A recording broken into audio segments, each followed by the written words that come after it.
السلام علیکم۔ اس ویڈیو میں ہم سورۃ الفرقان کی آیت نمبر 61 کے لفظ نمبر 10 کو سمجھیں گے۔ سراجن، اس کلمے کو اگر توڑا جائے تو یہ سراج اور تنوین یعنی کہ دو زبروں پر مشتمل ہے۔ سراج اصل لفظ ہے اور اسے کالے رنگ سے ظاہر کیا گیا ہے۔ سراج کا مطلب ہے چراغ۔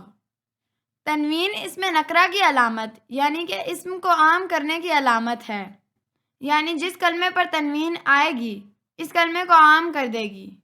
تنوین چونکہ ایک علامت ہے اس لیے ہم اسے سرخ رنگ سے ظاہر کر رہے ہیں، لہذا سراجن کا مطلب بنا ایک چراغ۔